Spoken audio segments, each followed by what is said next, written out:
Welcome back, baseball fans, as we continue our Out of the Park Baseball 26 Legends in the Making playthrough, going from 1921 up to modern day. We are in 1985. Opening day has arrived. We are going to be going up against the New York Mets. It's been a rough decade so far. Outside of 1981, when we won the World Series, the last 3 years have been kind of mediocre, with 1983 being our first losing season in a long time. But we are ready. Things are looking good for the season, we hope. Until the Expos come and stomp us again, I'm sure.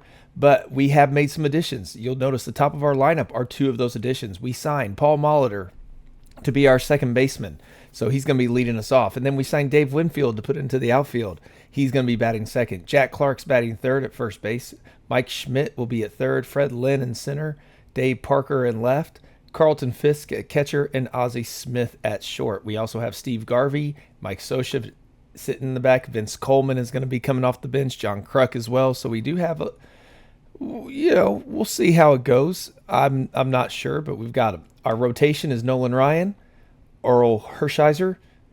Eckersley's going to get in the rotation again for us. Charlie Huff and Bob Ojeda, with a trade we made to get Goose Gossage.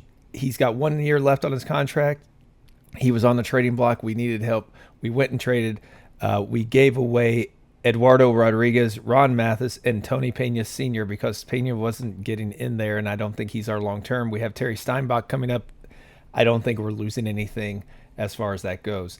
We still have Tug McGraw. We have Guante, Suter, Rucker. Dave Martinez is back there, who still isn't ready yet. And we're going to see how that goes for us. We will also see the Hall of Famer voting results. Roberto Clemente got in on his first year for us, and Pasquale sneaks in with 75.2% of the vote. Remember, he needs 75 to get in. On his 10th and final year, he gets in. Bobby Shantz, though, did not make it. Got close. Lou Brock's down here. First year did not really do all that great. I don't know that he will get there. He didn't have the hits because he wasn't playing as bunch. Kim Boyer doesn't look like he will. Jim Bunning's struggling. Tony Oliva struggling. Maury Wills. Ernie Banks is nowhere near close. Veda Pinson. Killebrew. It's tough. Juan Marichal, 4 years and he's gone. So it's going to be interesting to see how that shakes up. And we are ready to go, and we're going to dive into 1985 and hopefully do well. Remember, if you're enjoying the series and you haven't already, if you want to help the channel, hit that subscribe button. Likes help as well. They help get these videos out there, help get the series out there. And let's dive in and see how things go. All right, at the All-Star break, we are doing much, much better this season. 3.5 games up. We are in a battle with the Mets. The Expos have fallen way off this season. I don't really know. They have Sandberg, Raines, Murphy, Carter, Madlock, and Templeton. Fred McGriff has arrived to the show for them. Valenzuela's come back down a little bit. So their pitching is not nearly as dominant this season, which would be why. Their hitting's still doing well, but we are 3.5 up on the Mets with 56 wins. The Astros are 3 up on the Giants. The Reds are right behind as well, so that's a 3-team race. In the AL, the Tigers and Brewers are tied with Baltimore, Cleveland, New York, all within striking distance.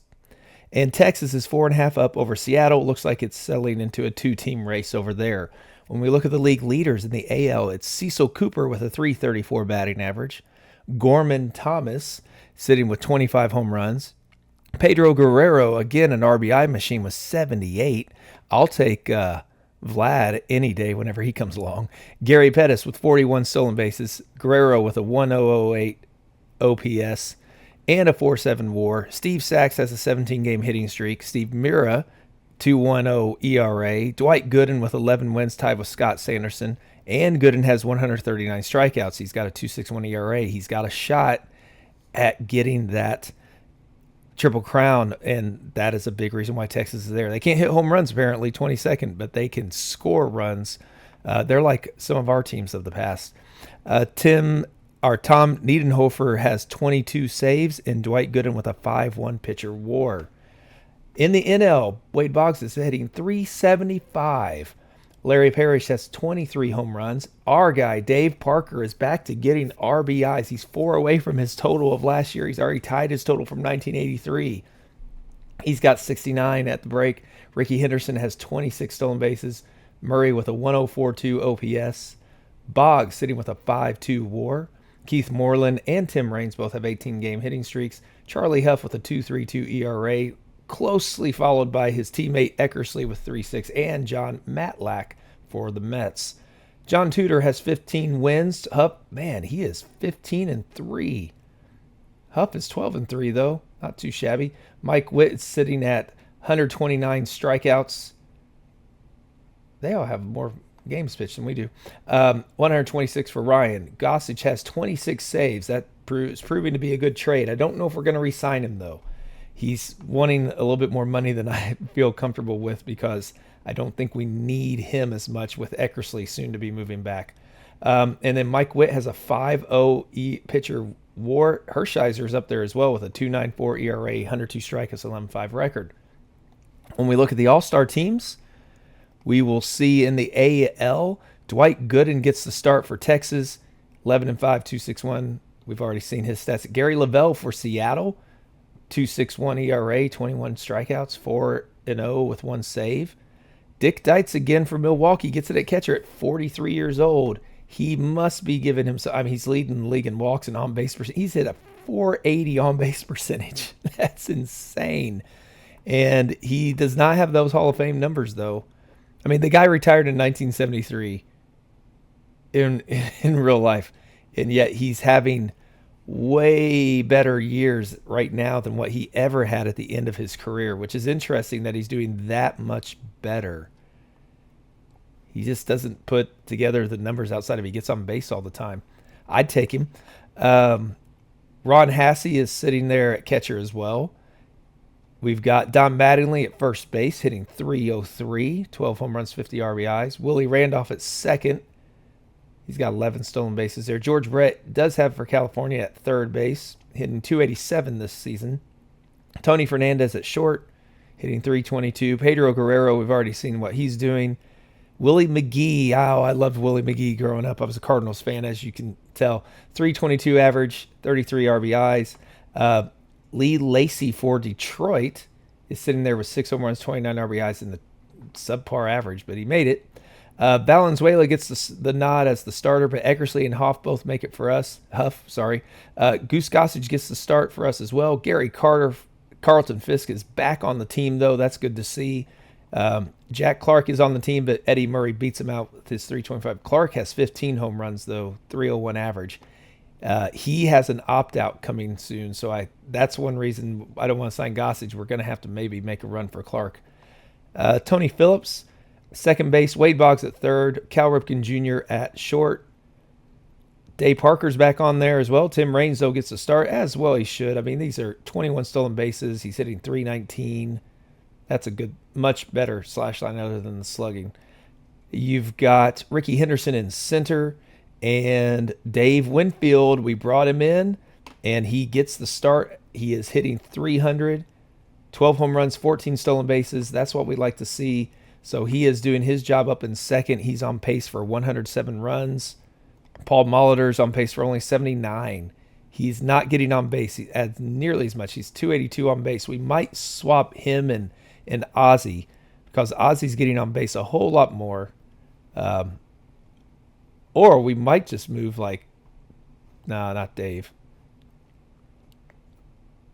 Maybe we just put Winfield up there at first. I don't know. We'll see. The lineup seems to be working. Molitor might work that out and find his way back up on the on-base percentage.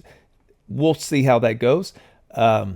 Everything else is going well except for Dave Rucker here. He needs to go. But Jim Bibby's coming off the IL, so they might swap here in just a little bit. And let's see how the rest of the season plays out. Hopefully it's with us coming out on top. Well, the season ended really well for us. Once again, we were a second half team, and this time it was a dominating performance as we hit 109 wins, 19 games above the Mets. We ran away with it.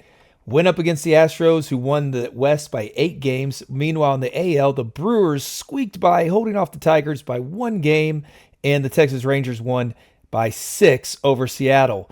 But when we get to the playoffs, it didn't go well. In the LCS, we lost in 7 games. We won the first 2. Things were looking great, but then we lost the next 2. Came back in game 5. then lost 6 and 7, and we lost a close one.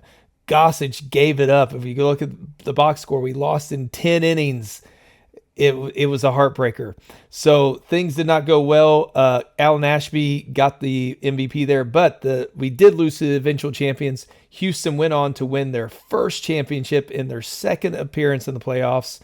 They hadn't made the playoffs since 1972. This time they won their first one in franchise history. Milwaukee, they've been doing well lately, so we're not crying too much for them. But George Bell for the Astros was able to get the MVP there of the playoffs. When we look at the league leaders, how things shaped up, Cecil Cooper had a .322 average in the AL. Gorman Thomas with 42 home runs. Look at that contact, 25. The guy doesn't hit anything. Well, he hit 120 hits, but 42, a third of his hits were home runs, only 99 RBI. That's kind of sad. That's what he did. What was his real life? 1985. He hit .215 with 32 home runs, 104 hits. 30% of his hits were home runs. That's crazy. Darryl Strawberry had 121 RBIs to go with his 37 home runs. Gary Pettis, 62 stolen bases. Mike Marshall with a .924 OPS, kind of coming out of nowhere, but .311 with 36 home runs, 115 RBIs. Well done, Mike Marshall. Pedro Guerrero, 7.2 batter WAR. Marshall had a 21-game hitting streak, too. Doc Gooden with a 2.28 ERA, 21 wins, and he gets the pitching triple crown. 239 strikeouts. He has arrived. I'm going to guess a Cy Young's in his fiction. Maybe an MVP. Ted Power with 42 saves, and Dwight Gooden with a 9.6 pitcher WAR. Larry Christensen and Brett Saberhagen having good seasons as well. In the NL, Boggs holds off Easler and Tabler to get another batting title.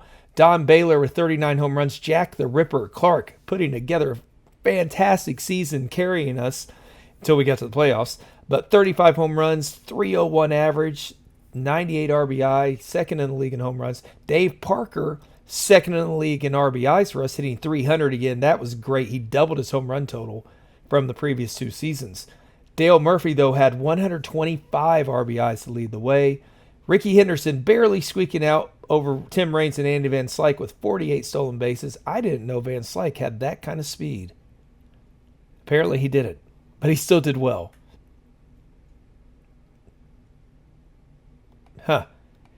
We have Jack Clark with the highest OPS, 934. He's going to get some MVP votes. I don't know if he'll win it, but he's going to get some votes. Rickey Henderson with an 8.8 WAR, another MVP candidate. Keith Moreland and Tim Raines both had 18-game hitting streaks. Eckersley, who was hurt down the stretch, unfortunately, and we actually had him in the bullpen in the playoffs. That may have been a mistake. 2.45 ERA. Hershiser with 2.68. Tudor had 23 wins. Huff and Hershiser were close behind. Nolan Ryan with 227 strikeouts, beating out Mike Witt. He is up to a total of 4,079. He pitched to 1993 and ended with 5,714. Can he get another 1,700? It's going to be close. We'll find out. I know he hasn't been getting as many no-hitters. I've been checking. He's only got like 2 or 3. Gossage had 41 saves. He will be a free agent, though. We're not going to re-sign him. We did sign Tug McGraw. He's cheaper. And we have Eckersley about to move into the bullpen anyway, so it's okay. Hershiser with a 7.7 pitcher WAR leading the league. That's really good news. Now, I did make one trade I wanted to bring attention to before the trade deadline. We did trade for Joe Carter. I traded away Reed Nichols, a center fielder, Casey Kendall, Chris Green, and Mike Scioscia, because we have Terry Steinbach that I moved up instead. And so we traded away Scioscia, got Joe Carter. Joe Carter's going to be the answer to first base, outfield for the next 10 years. So I'm excited. Don't have him under contract yet. We're going to maybe offer an extension fairly soon because this is a guy who ends up hitting 396 home runs, a very famous home run for the Blue Jays to win the series. He's going to be a solid power guy. That's going to be good news. He can play first. He can play outfield. So we should be good there. That's going to be good to see and have him in the lineup. We have John Kruk also coming up. He's going to be starting for us next season. This is why we're going to let Jack Clark go. We still have Steve Garvey. He's a shell of himself, but he's going to be a good backup. Steinbach actually hit 308 in his short little stint. Fisk hit 19 home runs. So things are looking good for us there. And if we look at the award winners before we get ready for the draft, we will see we have, where is our, reliever fielders. Here we go. Go Gloves in the AL go to Don Wilson at pitcher, Jerry Willard at catcher, Tim Wallach at first base. He's won 3 now. Mariano Duncan at second, Tom Foley at third, Tony Fernandez at short, and the outfield consisted of Eric Davis, Odibe, McDowell, and Jesse Barfield. In the NL, Dennis Eckersley picking up the Gold Glove. For the pitchers, Bo Diaz at catcher, Eddie Murray at first, Tony Phillips at second, Wade Boggs at third, Ozzie getting one at short, the Wizard of Oz. This is his second one, but not in a row. But I think he's going to start claiming quite a few. And the best thing is he's now got a bat, 265 average. He's getting on base as well. So that's good news for everybody. He's going to maybe move near the top of the lineup. And then the outfield consists of Tim Raines, Rickey Henderson, and Dave Henderson. AL reliever of the year went to Ted Power, who we saw led the league in saves. Tom Bergmeyer picked up 3 because of his stellar ERA. Not many strikeouts in those 57 innings, though. That's interesting. The NL, Dave Righetti with 18 first-place votes, 29 saves, 5-6 record, 1.6 ERA. Ray Lamb got 4 first-place votes. Gossage got 4 place votes. Not enough to take out Righetti. Silver Sluggers in the AL go to Darren Dalton at catcher. Mattingly gets another at first. Vance Law at second. Rance Malenix in third. Royce Smalley at short. And the outfield is Pedro Guerrero again, Brett Butler, Jesse Barfield, with the DH being Ron Hasse, hitting .311 with 21 home runs. Guerrero had another fantastic season. 3 in a row? Did he do more? 3 in a row with 300 averages. Over 100 RBI, 25 home runs is the minimum. He's having a really solid run, which is what he did in reality. And then he had another big season in 87. So we'll see what that does. And then a good one down in St. Louis in 1989. That's right. We'll see how it plays out. He's racking up the accolades, though. In the NL, we have Dan Schatzeder with 3 home runs at the pitcher spot, hitting .269. Gary Carter winning another one, his 5th one at catcher. Jack Clark got it at first. That's good to see, his 4th one. Juan Samuel at second. Wade Boggs at third. Eric Soderholm, so no Cal Ripken Jr. this year, but Soderholm had 27 home runs and a .293 average. Tim Raines hit .309 to get it in left. Rickey Henderson in center, and George Bell in right. You have Gold Glovers and Silver Sluggers. That's a great combination to have for the Expos and Phillies. AL Rookie of the Year goes to Darren Dalton with 23 first-place votes. Catching for the Tigers, 22 home runs, 70 RBI, .239 average. Not too shabby. NL, Pete O'Brien unanimously for the Braves. First baseman, 26 home runs, 90 RBIs, hitting .304. That's a good year. Koufax. Hey, look at that. Sandy Koufax. I turned him into a coach. I didn't know who'd take him. The Rangers took him, and he just won Manager of the Year. That's awesome. AL Pitcher of the Year, the Cy Young, goes to Dwight Gooden. No surprise. In the NL, it was John Tudor. Orel Hershiser got 1. Tudor went 23-7, 174 strikeouts, .257 ERA. Led the league in WHIP as well. 4.9 WAR compared to the 7.7 WAR. I thought Hershiser would have had a better shot at that then. At least get more first-place votes. MVP goes to Doc Gooden. He beat out Pedro Guerrero. They split the first-place votes. So Gooden was a Cy Young and MVP. And in the NL, it was Rickey Henderson. Jack Clark got second. Got 6 first-place votes. Tudor got 1. But that's a good season. He's going to get a lot of money. If you look at what he wants, he doesn't want a ton, but we have others coming up, and I know he's going to fade once he hits into his 30s. He doesn't have a whole lot longer left, so he's going to have the power bat. He actually has a really good WAR as well. But I mean, we have John Kruk that can play that position. We have Dave. We have Joe Carter that can play it. We have Fred Lynn still and Dave Parker. Yeah, we're going to let him go. And we have Winfield. We're going to have to make way for other players coming up and make sure we have that. So let's look at the top prospects for the draft. Bernie Williams, Gary Sheffield, Moses Alou, Juan Gonzalez. Again, great players here. Sammy Sosa, John Smoltz, Kevin Brown. I'm excited to see what we have. But we had to have that great record, so we're going to be drafting 26. Unfortunately, the mock draft has us taking Rick Reed. Carlos Baerga is also in this one. Greg Vaughn, Matt Williams. Man, there are some. Jim Leyritz. Tom Gordon is in this one. Todd Stottlemyre. Mark Grace. Kurt Schilling. Pete Incaviglia. Is this the Padres Andy Ashby here? Yeah, that's the Padre Andy Ashby. He had a solid run. This is going to be a loaded draft class. Unfortunately, we won't be getting many of them. So let's check out the first pick. Oh, who else do we have out here? Anybody? Geronimo Pena is out. Todd Zeal. Man, there's so many players. I love recognizing. This is where I didn't see these guys as rookies really, but I saw them as they were in their prime and followed them. And like Stottlemyre, I distinctly remember. Side note on Stottlemyre, he was one when it started playing fantasy baseball. It would have been somewhere in, I think it was 99, because I think it was for Arizona. He didn't seem to pitch many games here, or maybe it was here. I traded him away to my buddy. I'm watching Baseball Tonight. I missed the old Baseball Tonight, but that's how you got it. Watched it, found out he got hurt for 6 weeks, offered him up for somebody, I can't even remember who, got him to accept it before he found out about the injury. So I was able to trade him away and get somebody else for him. So thank you, Todd Stottlemyre, for helping me out with that when you got hurt. But I think this is a stacked one. Rod Beck. We're going to get somebody.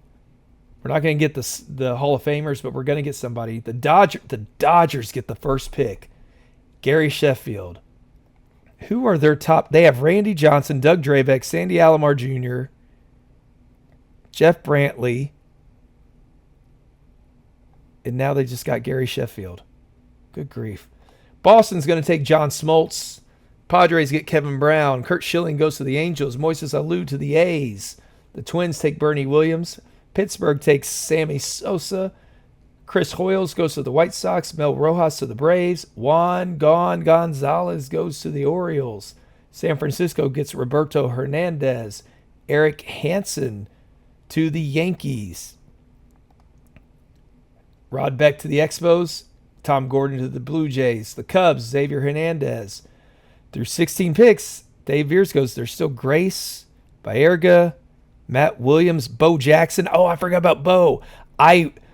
If he's there, I'm going to take him only because I want to see what he can do. I want to see what he ends up doing.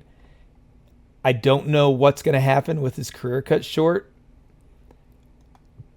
but I'm intrigued. And unless like Matt Williams or Mark Grace are there, they may be the only ones. But Kansas City's going to take Mark Grace. Speaking of which, Greg Swindell to Cincinnati. Cleveland takes Jeff Shaw. Hal Morris to the Mets. Doug Brocail to the Mariners. Kevin Tapani to the Astros. Detroit, Reggie Jefferson. Greg Vaughn to the Brewers. Rudy Sainez to the Rangers. Okay, I think we're going to have to take Matt Williams. We need a third baseman. Mike Schmidt's near the end of his career. When he ends it, Williams is going to be ready to come along. He's going to have a heck of a run. The 94 season is going to be interesting because that's when the strike happened, and he was cut short. He was on pace for 60. And he had a... Yeah, I mean, he's going to be a solid player for us. I would like to get Bo, but, Bo knows that he's not the pick here. Yeah, we got to go with Matt Williams. So that wraps out round one. I will wrap up the draft, go through the offseason, and we'll come back for the beginning of the 1986 campaign. We are ready for opening day 1986, and we go up against the Chicago Cubs. We are hoping to have another fantastic season. We ended up getting Mike Bordick and Joe Girardi as well in the draft, so that was good news. We made some changes. We did deal Cangliosi, I'm butchering that, Doug DiCenzo and Mike Henneman, as well as Tandy Charlie. We did that for Larry Christensen, 32-year-old pitcher out of Oakland, who's been having a great run for Houston and Oakland, especially lately. And I think we're going to just take advantage of his career ended in a high. So I think this is what he's going to do for quite a while. He was available because he is going to be a free agent soon. So we have not negotiated an extension yet. I want to see if this bombs or not. We also signed the reliever Doug Jones. We needed a new one with Gossage gone. But with Christensen there, I'm going to go ahead, even though Eckersley was still a starter at this point in 1986. This was his last year of being a starter. We're going to go ahead and move him to the bullpen now. Let him be the closer. Let him settle in there. Tug McGraw is going to set him up. And we will have Nolan Ryan, Hershiser, Larry Christensen, Bob Ojeda, and Charlie Huff in the rotation. The lineup's going to be Paul Molitor at second, Parker at first. Garvey will be backing him up. Winfield in right, Schmidt third, Lynn in center, John Kruk in left, which we might actually we'll switch those two probably. Ozzie Smith at short and Carlton Fisk at catcher. The Joe Carter's going to get plenty of playing time.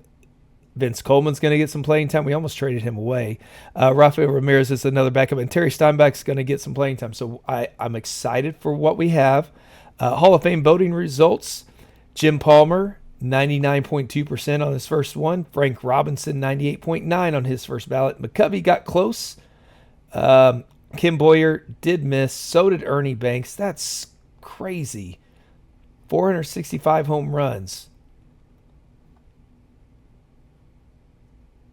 2,600 hits. He led the league twice in home runs, once in RBIs, slugging. He didn't get an MVP, but he got a one Gold Glove. Wow, that's kind of shocking to me. But I'm excited for the 1986 season. I think we've got potential to do well. We'll see what other teams have done. I know Clark went to Detroit, maybe. Yeah. Oh, they have Will Clark and Jack Clark. How about that? And Don Baylor. If he still has the power back, Gary Gaetti's out there too. I don't know that they have the pitching. Texas, what's Koufax have to work with? Dwight Gooden still. No wonder he's manager there. Jerry Koosman is there. They got Davey Lopes, Willie Randolph, Tony Fernandez, but they're going to be Doc Gooden's going to have to carry them. Our main rivals, let's see, the Expos did drop off. They have Raines and Sandberg and Gary Carter and Dale Murphy. Sean Dunston is making his way up into the lineup now. Rod Carew they just signed from Philadelphia. He's still hitting the ball. They have Valenzuela, who's still very good. Tanana and Lynch, so they're going to be a problem. Philadelphia will probably be a problem as well with Rickey Henderson leading the way and Eddie Murray there, but that's about all they have. Pittsburgh, I think, made some. They have Ripken, Dwight Evans, Danny Tartable, Bobby Bonilla, Jack Morris, and Burt Blyleven. They're going to be a tough one. And, of course, we've got like the Dodgers sitting down here where their future is very, very bright. I wonder if there's even any interest in Johnson. Yeah, there's no way they'd trade him. So that's where we're at. We're going to hopefully find the 1986 season to be good, and we are aiming to get our 19th World Series win, but we're going to have to really perform. I like the lineup. I like the rotation, but I've done that before a few years ago when we won 75 wins. So let's see how that thing goes.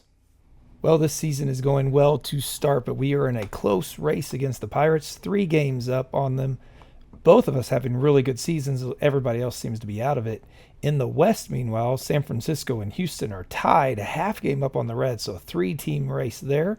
In the AL, the Tigers are hanging on over the Brewers and the Blue Jays, and the Mariners are building a decent lead over the Royals and the White Sox, but it looks like 2 to 3 teams in each league have kind of separated themselves. When we look at the leaders starting in the AL, Don Mattingly is hitting 383, besting Pedro Guerrero, who's having another phenomenal season. Jack Clark, who we let go, but thankfully he's in the American League, is helping to lead those Tigers to the first place spot that they're in right now with 29 home runs, leading the AL. Kevin Mitchell is arriving for his first full season with 24 home runs and 73 RBIs, leading barely over Jack Clark. Gary Pettis has 40 stolen bases. Guerrero is leading the way with OPS. These are 3 huge OPSs. This is like what we were seeing in the 30s and 40s and at times, and into the 50s even. But the 60s, 70s, and into the 80s so far have not been like this. Mookie Wilson with a 5.4 batter WAR. Guerrero and Mattingly both had 19-game hitting streaks. Bob Welch, a 2.58 ERA. Burns, Candelaria, and Humans both all have 12 wins. Mike Scott, 156 strikeouts. Dave Smith with 23 saves and a pitcher WAR of 4 for Mike Scott. In the NL, we have Wade Boggs hitting 384 over Canseco, who is, this is his 1.5 season, but he's showing up for sure here. Mike Schmidt is leading the way with 22 home runs. He's finding his bat just fine this season at the age of 36. Darryl Porter, with 62 RBIs, barely besting Mike Schmidt. Rickey Henderson has 39 stolen bases. Darryl Porter has a 1.053 OPS, beating out Boggs and Schmidt. Again, high OPSs. We haven't seen these in a while, this many of them. Henderson has a 5.8 batter WAR. Boggs with a 22-game hitting streak. Mario Soto has a 1.92 ERA for Cincinnati, keeping them in the race for sure. David Clyde has 11 wins. Jack Morris with 141 strikeouts. Nolan Ryan and Valenzuela are not able to keep up there, but they both have a 3.27 and 3.28 ERA. Jeff Reardon has 22 saves, and Oral Hershiser with a 3.7 pitcher WAR over teammate Bob Ojeda. When we look at our lineup, Joe Carter has been more than capable of a replacement for Jack Clark. I'm happy with what we're getting there. Molitor is having a much better season right now, 40 points better in OP and on base percentage. Winfield and Schmidt and Lynn are all doing well. Kruk is having a solid full campaign as a starter here. Ozzie Smith is hitting better, and Carlton Fisk is he's adding some pop back there, but not doing the best. The rotation's doing well. The Eckersley's doing great back in the bullpen. I like what we see, what we have here. Martinez is showing up now. So when we see we are leading everything first through third and everything except for defense, we could use some help there. We don't commit errors, but we don't have the range and such, which could potentially cause us some issues, but something we can hopefully address as we go. So it is time to check out the all-star teams for this year, starting with the AL. The starter is Dwight Gooden, who is not having his Triple Crown-esque type year, but he's still having a solid season. We've got Donnie Moore at the closer spot, Ron Hassey at catcher, hitting 256. Jack Clark at first, well done, beating out Mattingly. That's ought to be a close one there. Mattingly has the WAR, but Clark, he's got the momentum. He's got more long balls, so it's like, ooh, let's vote him in. Vance Law at second, George Brett at third, again getting it. He's just dominating the position. Alan Trammell at shortstop. We've got Pedro Guerrero in left. Willie McGee in center. Wow, his second one in at center field. Good job, Willie. And Jesse Barfield in right, beating out Andre Dawson. In the NL, Hershiser is going to get the start this season. Ojeda and Ryan both make the team. So does Eckersley. Valenzuela as well. Dave Righetti gets the start at closer again. Even though this season he is not doing anywhere near as well as he has, Lee Smith is instead becoming a dominant closer. Darryl Porter beats out Gary Carter and Gene Tennis. Tennis is still going, putting up okay numbers. He's walking so much. He's got 70 walks. So he gets on base. We've got Johnny Grubb at first, Wade Boggs at third. Mike Schmidt does get a nod, but Cal Ripken Jr. beats out Ozzie Smith for the start at short. Joe Carter gets an all-star appearance, but Tim Raines gets the start. Rickey Henderson and our man Dave Winfield getting the start. Has 10 stolen bases along with his 12 home runs. It's going to be a tight race going down to the wire. We are only 3 games up over those Pirates. The Pirates are led by Ripken and Tartable. Dwight Evans, Bobby Bonilla is there. He's a rookie but doing really well. They've got Jack Morris and Blyleven, who aren't at their best pitching-wise, and their defense is worse than ours, so that could be what helps separate us from them, but we're just going to have to stay tuned and find out. Well, the season ended really well for us. We won a couple of head-to-head series against the Pirates, which is why that margin is 8 games. We beat them to extend it to 5. They closed it back to 2. Then we beat them again, and we were able to finish strong, as you can see, to finish out the season. But the Reds had a better record than us. So did the Astros. So we had to go up against the Reds, while the Tigers had to go up against the playoff debuting Seattle Mariners, who held off the White Sox. When we went to the playoffs, things did not go our way. We lost in 7 to the Reds. It was back and forth, back and forth. We won games 3, 4, and 5. Or we game 4 and 5, but then they came back to win games 6 and 7, with Lenny Dykstra winning the MVP of that series. So it ended up being the Reds versus the Mariners, and the Reds took it in 6 games with Dykstra again the MVP. He had 2 home runs and hit .357, so the Reds lifted their 6th World Series title. Their percentage, it's like the Pirates, their percentage is very good when they get there. They tend to win, but they had not won a World Series since 1942. So they were 44 years in the making, waiting for that one. When we look at the final statistics and league leaders, Mattingly hit .350. Steve Balboni coming out of nowhere for 41 home runs and 115 RBIs, with Kent Hrabeck and Darryl Strawberry all had 115 RBIs. Gary Pettis pacing the way with 70 stolen bases. Pedro Guerrero still ending up over 1,000 OPS. He hit 37 home runs and hit .347. Another fantastic year. Maybe MVP? I don't know. Alan Trammell had a 7-8 batter WAR. He could end up with the MVP. Mattingly with a 20-game hitting streak. Scott Garrett's had a 2.79 ERA, while Doc Gooden and Gary Nolan both had 23 wins. Mike Scott ended up with 288 strikeouts. Great Scott indeed. What a massive increase in his statistics. Well, he did have 306, so I guess that makes sense. Wow. What a jump. What a crazy year that was for him. That's insane. Dave Smith had 42 saves and Mike Scott with a 7.2 pitcher WAR. Meanwhile, in the NL, Wade Boggs didn't drop much in that average. He ended up with a 376 average, beating out Gwynn and Mumphrey. Schmidt held the way with 37 home runs. Fred Lynn had 107 RBI, though. Tim Raines with 69 stolen bases. Joe Carter, who knew Joe Carter had that kind of speed? But, I mean, he did steal 30 bases once in his career when he was a 30-30 player. He stole 46 this time. Wade Boggs with the 977 OPS and an 8-batter WAR and a 22-game hitting streak along with Denny Walling. Hershiser had a 2.69 ERA to lead the way. We just signed him to an extension. Sid Fernandez with 19 wins. Nolan Ryan with 255 strikeouts at the age of 39. John Franco had 37 saves at the age of 26. He'll be 39 and still doing that, though.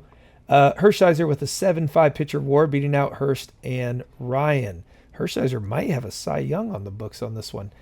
We did have Carlton Fisk retire, and we are letting go Steve Garvey, Bruce Sutter, and Dave Parker. They are all going to be heading out into free agency with our blessing. But let's check out the awards before we look at the first-year player draft. And there are some big names again in this draft. But why wouldn't there be?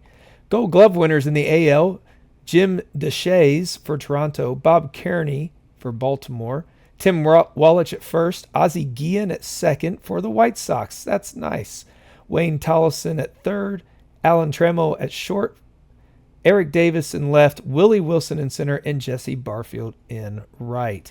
In the NL, Don Wilson gets it at pitcher, Gary Carter at catcher, Eddie Murray at first, Terry Pendleton at second, Denny Walling at third, Ozzie Smith, the Wizard of Oz, again at short, Ken Griffey Sr.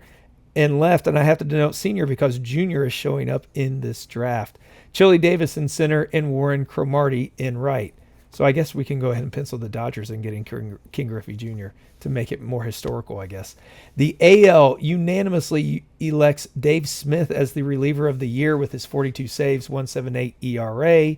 And in the NL, John Franco beats out Reardon and Lee Smith, who picked up 2.